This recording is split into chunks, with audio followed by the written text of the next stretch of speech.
Selamat pagi, salam sejahtera untuk kita semua. Om Swastiastu, Namo Buddhaya, salam kebajikan. Yang terhormat Ketua Sekretaris dan Anggota Majelis Wali Amanah dan Ketua, Sekretaris dan anggota Senat Akademik, anggota Rapim, para dosen, para tenaga kependidikan, dan mahasiswa, dan yang paling khusus tentunya adalah panitia upacara yang pada hari ini dipelopori oleh adik-adik dari Menwa dan Pramuka. Pertama-tama mari kita panjatkan puji syukur kepada Allah SWT sehingga kita pada hari ini Selasa tanggal 2 Mei 2023 dapat melaksanakan upacara peringatan Hari Pendidikan Nasional di Stadion Cakrawala Universitas Negeri Malang. Hadirin yang saya hormati, sejarah pembentukan negara bangsa Indonesia yang dipelopori oleh para pendidik membuktikan tidak semua orang yang terdidik punya kepedulian. Hanya mereka yang terdidik dan tercerahkan, mereka yang berani merintis bagaimana harkat dan martabat bangsa Indonesia yang selama ini atau sebelumnya dilecehkan dan direndahkan oleh kekuatan penjajah bisa diubah. Dan cara untuk mengubah itu antara lain dengan melalui mekanisme pendidikan. Rakyat Nusantara yang telah kehilangan kemerdekaan akibat imperialisme kolonialisme yang menerapkan kebijakan dan regulasi yang diskriminatif dan eksploitatif cenderung menempatkan rakyat Indonesia sebagai objek. Sehingga tidak hanya negara dan bangsa yang tidak merdeka, tetapi rakyat Indonesia, mentalitas kita sebagai orang Nusantara juga tidak merdeka. Untuk itulah para perintis dan pendiri bangsa menempatkan pendidikan sebagai pilar utama dalam memerdekakan warga serta bagaimana mencapai kemerdekaan sebuah bangsa. Salah satu tokoh dan kemudian menjadi tokoh utama yang menempatkan pendidikan sebagai basis sekaligus orientasi dalam mencapai kemerdekaan serta merealisasikan kemerdekaan adalah Suwardi Suryaningrat yang kemudian kita kenal sebagai Ki Hajar Dewantoro. Menurut beliau, untuk memperjuangkan dan merealisasikan kemerdekaan diperlukan jiwa-jiwa merdeka. Pendidikan harus mengutamakan hidup batin agar subjek didik makin insaf akan kewajiban dan haknya sebagai anggota masyarakat. Dan kemerdekaan menurut beliau memiliki 3 sifat, yaitu mampu berdiri sendiri, self-standard, tidak tergantung pada orang lain, on of the law, dan dapat mengatur dirinya sendiri, self-speaking. Untuk itulah merdeka belajar perlu kita pahami bukan hanya sebagai kata benda, tapi juga sebagai kata kerja. Sehingga merdeka belajar harus kita maknai juga dengan pemerdekaan, yaitu sebuah proses belajar yang harus terus-menerus kita lakukan agar makna belajar tidak berhenti menjadi rutinitas. Belajar sebagai sebuah proses akhir dan terus merawat harus kita pahami bersama sehingga tidak berlebihan kalau pemerintah menempatkan hari kelahiran Ki Hajar Dewantoro itu sebagai Hari Pendidikan Nasional melalui keputusan Presiden Republik Indonesia nomor 316 tahun 1959. Peringatan Hari Pendidikan Nasional yang diselenggarakan setiap tanggal 2 Mei merupakan momentum bagi kita semua untuk menumbuhkan rasa patriotisme dan nasionalisme. Bagaimana kita merealisasikan dan mewujudkan patriotisme dan nasionalisme kependidikan itu bisa membangkitkan kita bangga sebagai bangsa Indonesia, sehingga Indonesia bisa berdaulat di dalam bidang politik, mandiri di dalam bidang ekonomi, dan berkepribadian di dalam bidang kebudayaan. Bapak Ibu yang kami hormati, bukan sebuah kebetulan pula kalau pemerintah hari ini juga menyarankan agar di dalam peringatan Hari Pendidikan Nasional kita menggunakan pakaian adat. Sehingga ketika kita lihat sebagian teman-teman kita, ada yang pakaian adat, ada yang pakaian korpri. Dan tadi adik kita membacakan pembukaan Undang-Undang Dasar 45 jelas di ayat atau alinea keempat, jelas itu adalah prinsipnya Pancasila. Ini perlu saya tekankan karena kita sebagai aparatur negara harus memahami bahwa Pancasila ketika dipilih sebagai falsafah dasar negara yang harus merealisasikan Pancasila bukan rakyat, tetapi para penyelenggara negara dan aparatur negara. Kita sebagai aparatur negara tentu perlu merealisasikan ini. Dan ketika kita melihat perkembangan dan dinamika geopolitik internasional, saudara-saudara kita satu minggu ini banyak yang harus dievakuasi dari Sudan. Kenapa dievakuasi? Karena di Sudan ada perang saudara. Artinya ancaman kebinekaan saudara-saudara kita di Sudan, di Timur Tengah, yang etnisnya dan agamanya relatif sama, ternyata mereka juga mudah tersulut oleh peperangan. Untuk itulah kita berharap Pancasila yang kita realisasikan untuk menjaga toleransi, kesederajatan kita sebagai makhluk yang kebetulan tinggal di Indonesia bisa kita jamin. Demikian pula dalam konteks pendidikan, kita mengetahui geopolitik yang lain, bagaimana Rusia dengan Ukraina itu menimbulkan permasalahan yang pengaruhnya sangat luas kepada dunia. Sehingga sebagaimana yang tadi disampaikan oleh Ki Hajar Dewantoro, kalau kita sebagai pribadi, sebagai institusi, dan sebagai negeri tidak bisa mandiri, tentunya kita akan mengalami kesulitan. Untuk itulah kemandirian kita, baik sebagai pribadi, sebagai institusi, dan sebagai negeri, harus kita perjuangkan bersama.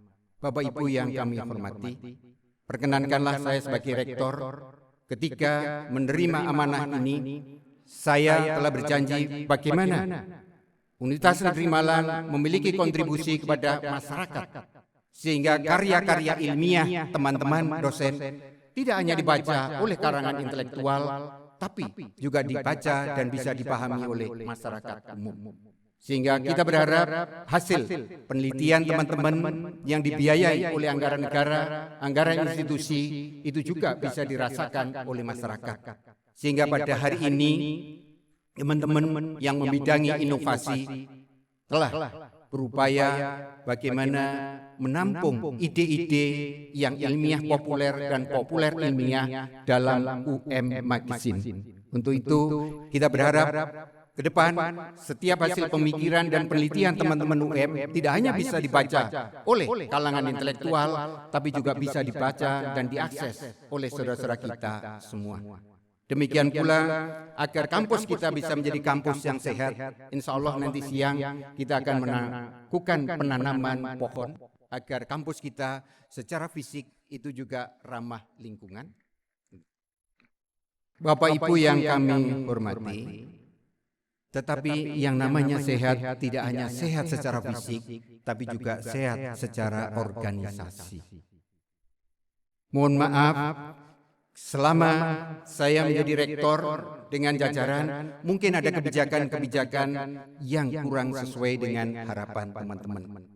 Dalam kesempatan ini, perkenankan saya menyampaikan tantangan kita.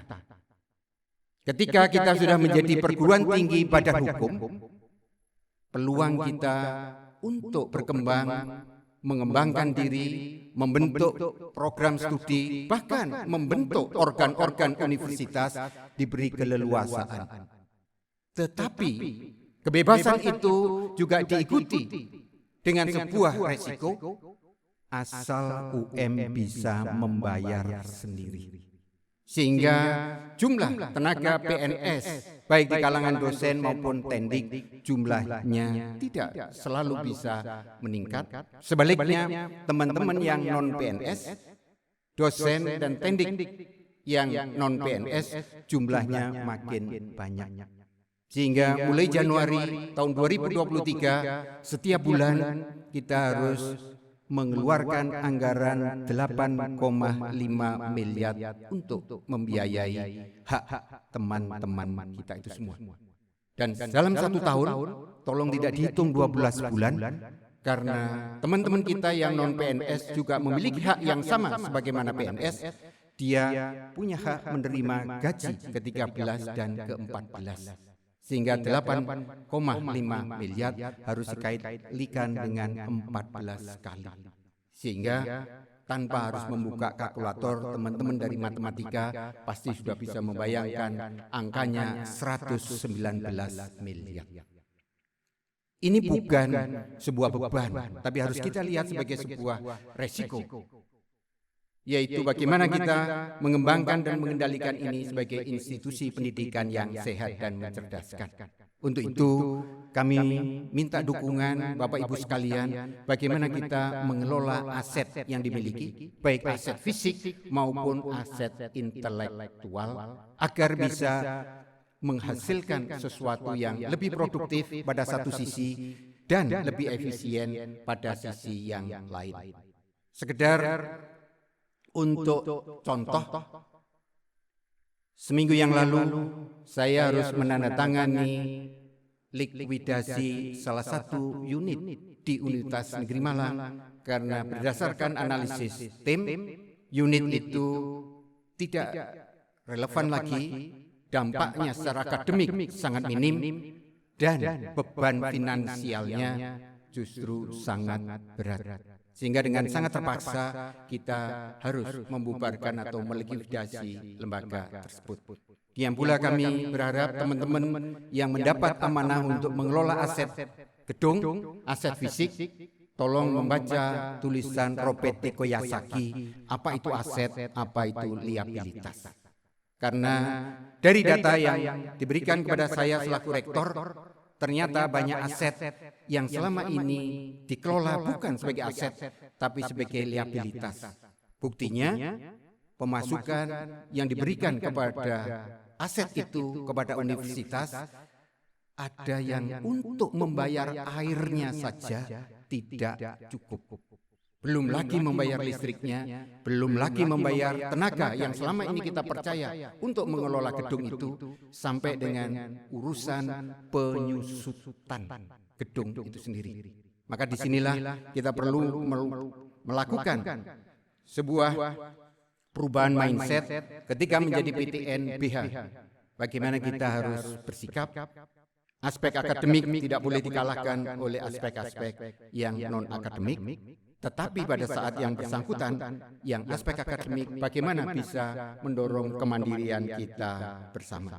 Untuk itulah Bapak Ibu yang kami hormati, terutama teman-teman dosen, tendik, dan mahasiswa, mari kita jadikan momentum Hari Pendidikan Nasional ini untuk melihat diri kita belajar. Bukan hanya belajar untuk pribadi kita, karena kita sebagai pribadi tidak mungkin terlepas dari realitas sosial, politik, dan dunia di level nasional maupun internasional. Buktinya mungkin teman-teman yang selama ini kerjasama internasionalnya sangat tinggi, dengan munculnya dedolarisasi, sadar atau tidak, kita juga harus memperhatikan mata uang di luar dolar. Demikian pula harga-harga barang yang kita konsumsi sehari-hari tidak hanya ditentukan oleh masyarakat Malang Raya, tapi juga ditentukan oleh geopolitik dan tatanan-tatanan yang terus berkembang. Untuk itulah kami sekali lagi berharap kita sebagai warga UM bisa mewarisi apa yang dipikirkan oleh para pendiri bangsa, sehingga momentum Hari Pendidikan Nasional ini bisa kita manfaatkan untuk melakukan refleksi sekaligus eksekusi. Karena selama ini ada kecenderungan orang kampus pandai berdiskusi, pandai melakukan refleksi, tapi ketika eksekusi kalah dengan kalangan pengusaha. Nah, inilah tantangan-tantangan kita ke depan agar hasil-hasil penelitian, hasil-hasil refleksi, inovasi kita bisa kita realisasikan dan kita wujudkan. Sehingga beberapa teman tendik sejak 2 minggu terakhir telah menginisiasi bagaimana memanfaatkan air hujan untuk kebutuhan di UM, minimal untuk kebersihan yang ada di UM. Karena selama ini untuk membersihkan bahkan menyiram rumput saja menggunakan air PDAM. Tentunya kita sebagai lembaga pendidikan tidak bisa bertahan terus-menerus kalau kita tidak bisa memanfaatkan hasil-hasil penelitian kita.